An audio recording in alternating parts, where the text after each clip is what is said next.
ইন্নাল্লাযীনা ক্বালু রাব্বুনাল্লাহু সুম্মা ইসতাকামু তাতানাজ্জালু আলাইহিমুল মালাইকা আল্লা তাখাফু ওয়া লা তাহজানু ওয়া আবশিরু বিল জান্নাতিল্লাতী কুনতুম তুআদুন। আল্লাহ রাব্বুল আলামিন ঈমানদার বান্দাদের জন্য বলছে তাতানাজ্জালু আলাইহিমুল মালাইকা, আমি আল্লাহ ঈমানদারদের জন্য দলে দলে ফেরেশতা নাজিল করি। মালাইকা মালাইকা শব্দ ব্যবহার করেছে আল্লাহ, মালাকু এক বচন, মালাইকা বহু বচন। আল্লাহ বলে এত সংখ্যক ফেরেশতা আসে কল্পনাও করতে পারবা না। আসমান থেকে তাতানাজ্জালু আলাইহিমুল মালাইকা, দলে দলে ফেরেশতা আসে। ফেরেশতারা এসে প্রথম শব্দ বলে আল্লাহ তাখাফ, প্রথম শব্দ ডাকতে বলে মালাকুল মউতকে দেখার পরে তোমার ভয় লেগেছে, চিন্তা নাই, ভাবনা নাই, টেনশন করো না, আমরা তোমাদের সাথে আছি। আল্লাহ রাব্বুল আলামিন ফেরেশতাদেরকে আরো জানায়া দেয় আল্লাহ তাখাফু ওয়া লা তাহজানু, চিন্তা করো না, আমরা তোমাদের সব সময় তোমাদের পাশে আগেও ছিলাম, পরেও আছি। আল্লাহ রাব্বুল আলামিন বলেন কোন ফেরেশতা যেন জান্নাত চোখের সামনে তুলে ধরে। জান্নাত যদি চোখের সামনে থাকে বলেন মৃত্যুর ভয় আছে?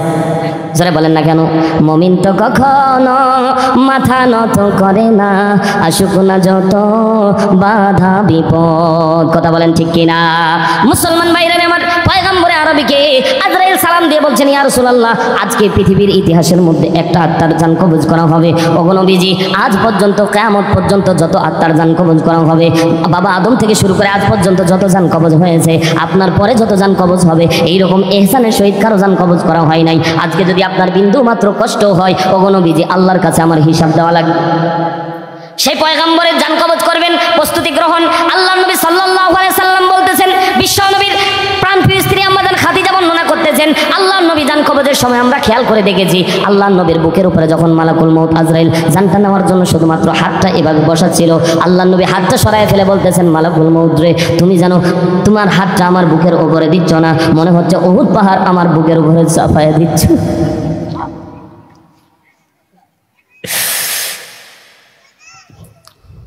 একটা বার চিন্তা করে দেখেন আপনার আমার হালত কেমন হবে। বিশ্বনবী বলছে, মালাকুল মউত বুকের উপরে মনে হচ্ছে তুমি হাত দাও নাই, মনে হচ্ছে উহুদ পাহাড় চাপায়া দিয়েছে।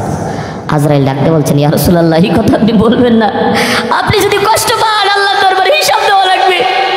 এ পর্দা ঋষি বাবুল সহ যারা শুনতেছি রে ভাই, বলেন আপনার আমার মৃত্যুর সময় যখন মালাকুল মউত এসে যখন টান দিবে, বারা ইবনে আযিব রাদিয়াল্লাহু তাআলা আনহু বর্ণনা করে, মুসনাদ আহমদ 1852 নম্বর হাদিসের মধ্যে পয়গম্বর ডাকতে বলছে, উম্মতের যখন এলান হয়ে যায় মৃত্যুর, এমন ফেরেশতা আসে বলছে কলিজা টান দিয়ে চিড়ি দিয়ে যাচ্ছে। পশম যেমন লোহার মধ্যে গরম পশম লেগে গেলে ছুটাইতে যেমন কষ্ট হয়, বেঈমান যাদের অন্তর, যাদের কুলুষিত, যাদের পাপ দিয়ে পরিপূর্ণ, ও ভাই পাপ দিয়ে আপনার আমার কলিজাই তো পরিপূর্ণ, পাপ দিয়ে আপনার আমার দেহ তৈরি। চিন্তা করে দেখলাম না মৃত্যুর সময় আপনার আমার হালত কি হবে। পয়গম্বর ডাকতে বলছেন, আজরাইল হাতটা সরায় ফেলো, কেমন জানি মনে হচ্ছে তুমি তোমার হাত দাও নাই, উহুদ পাহাড় আমার হাতের উপরে চেপে দিয়েছো। মুসলমান, আপনার আমার মরা লাগবে না? কথা বলেন, মরা লাগবে না?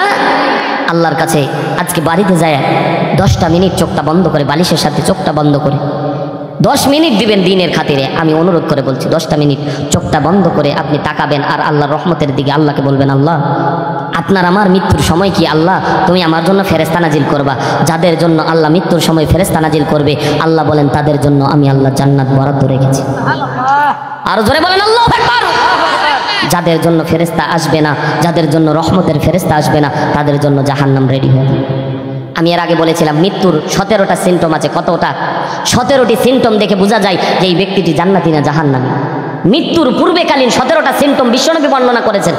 সম্মানিত ভাইরা আমার, গভীর মনোযোগ দেন, খেয়াল করে শোনেন কথাগুলি। বলতেছিলাম আল্লাহর রহমত, গুনাহ হয়ে গেলে সাথে সাথে তওবা করা লাগবে, কারণ মৃত্যুকালীন যন্ত্রণা এত বেশি কঠিন। আম্মাজান আয়েশা বর্ণনা করেন, আমার উরুর উপরে যখন বিশ্বনবীর হাতের মধ্যে যখন বুকের উপরে আজরাইল হাতটা দিয়েছিল, আল্লাহ নবী যখন সরায় ফেলতেছিল, আমি আম্মাজান খেয়াল করে দেখলাম আমার হাড্ডিগুলি মনে হচ্ছে ভেঙে যাবে ভাব। এমন বর্ণনা করে কথা বলেন, একটা লাশ, একটা মানুষ মাথা দিয়ে আছে, তার মৃত্যুর যন্ত্রণায় আরেকজনের পায়ের হাড্ডি ভেঙে যেতে চাই, তাহলে কতটাই যন্ত্রণা হয়েছিল। পয়গম্বরের যন্ত্রণা যদি এই হয়, ও মুসলমান আপনার আমার হালত কেমন হবে? এই জন্য তো বারবার রহমতের দিকে তাকাতে হবে। আল্লাহ জিন্দেগির গুনাহ আল্লাহ তুমি মাফ করে দাও। যাদের জিন্দেগির গুনাহ আল্লাহ মাফ করে দিবে, তাদের জন্যই আল্লাহ দলে দলে আসমান থেকে ফেরেশতা নাজিল করবে। জোরে একবার বলেন না সুবহানাল্লাহ। সম্মানিত ভাইয়েরা আমার, গভীর মনোযোগ দেন। আরেকটা উদাহরণ আপনাদের বিশ্বনবী সাল্লাল্লাহু আলাইহি সাল্লাম মসজিদে নববী থেকে বের হওয়ার পরে আল্লাহর নবী সাল্লাল্লাহু আলাইহি সাল্লাম মসজিদে নববী থেকে বের হয়েছে, এমন সময় একজন মহিলা সাহাবী চলে আসলেন। আসার পরে বললেন, ইয়া রাসূলুল্লাহ, আমি অপরাধ করেছি, আপনি মাফ করে দেন। আল্লাহর নবী সাল্লাল্লাহু আলাইহি সাল্লাম হাদিসটা খেয়াল করে দেখেন, সাহাবী বর্ণনা করেন, আল্লাহর নবী তার ঘুমটাটা এইভাবে বার করে নিলেন।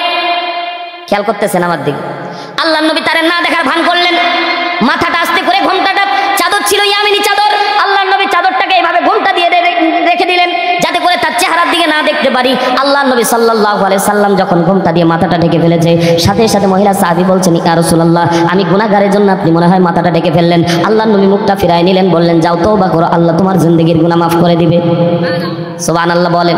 পিছনের ভাইয়ের আপনারা কি রাগ করতেছেন? ভাই ছেড়ে দেব, গুনাহ মাফ হওয়ার দরকার, এই জন্যই কথাগুলি বলতেছি, কথা বলেন ঠিক কিনা? সম্মানিত ভাইরা আমার, আল্লাহর রহমত কত একটু খেয়াল করেন। বিশ্বনবী আমার মাথাটা ঘুরায় নিলেন।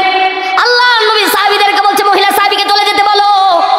মহিলা সাহাবী যদি তওবা করে, আল্লাহ তার তওবা কবুল করবে, তার মাফ করে দিবে। সুবহানাল্লাহ বলেন।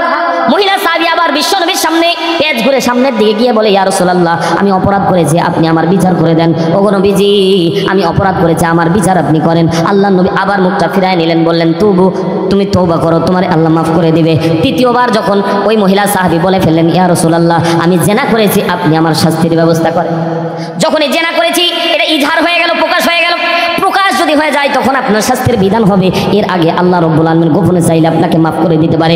এ যুবক ভাইয়েরা, এ মহিলা মা বোনেরা, পরকিয়া করতে গিয়ে অনেকেই সম্পর্কের সাথে জড়িত হয়ে যায়। মাগো লজ্জা করার দরকার নাই। আল্লাহ রাব্বুল আলামিন শাস্তির বিধান নাযিল করছেন সূরা নূর আয়াত নাম্বার 4। আল্লাহ রাব্বুল আলামিন বলছেন, যারা জেনাকার, যারা নর এবং নারী, তাদেরকে কোমর পর্যন্ত পুঁতে দিয়ে তাদের পাথর নিক্ষেপ করে হত্যা করা লাগবে। তাহলে এটা কত বড় জঘন্য অপরাধ, কথা বলেন ঠিক কিনা? অপরাধটা সামান্য অপরাধ না, কারণ আল্লাহ রাব্বুল আলামিন ডাইরেক্ট বিধান নাযিল করে জানায়া দিচ্ছে, যারা বিবাহিত, যারা জেনা করবে, তাদেরকে কোমর পর্যন্ত পুঁতে দিয়ে তাদেরকে হত্যা করে ফেলতে হবে। আর যারা যুবক আছে, তারা যদি শয়তানের প্ররোচনায় পড়ে যদি জেনায় লিপ্ত হয়, 100 দররা মারা লাগবে। বলেন দেখি, একটা শাস্তি যদি বাংলার জমিনে কায়েম হয়ে যেত, বলেন তো যুবকেরা জেনা করা তো দূরের কথা, মুরব্বী বাবাজিরা জেনা করা তো দূরের কথা, এরা স্বপ্ন দোষ পর্যন্ত বন্ধ হয়ে যেত, কথা বলেন ঠিক কিনা? মুসলমান ভাইরা আমার, গভীর মনোযোগ দেন। মহিলা সাহাবী যখন বলে ফেলল, ওগো নবীজি, আমি জেনা করে ফেলেছি, আপনি আল্লাহর দরবারে আমার জন্য একটু তওবার ব্যবস্থা করে দেন। তওবা কেমন তওবা? এটা তো শাস্তি দেওয়া লাগবে। এবার মুসলমান একটু গভীর মনোযোগ দেন। যারা আমরা গোপনে করেছি, বন্ধু বান্ধবের সামনে প্রকাশ করা যাবে না, যদি প্রকাশ করি এটাই ইজহার হয়ে যাবে। মুসলমান ভাইরা আমার, গোপনীয়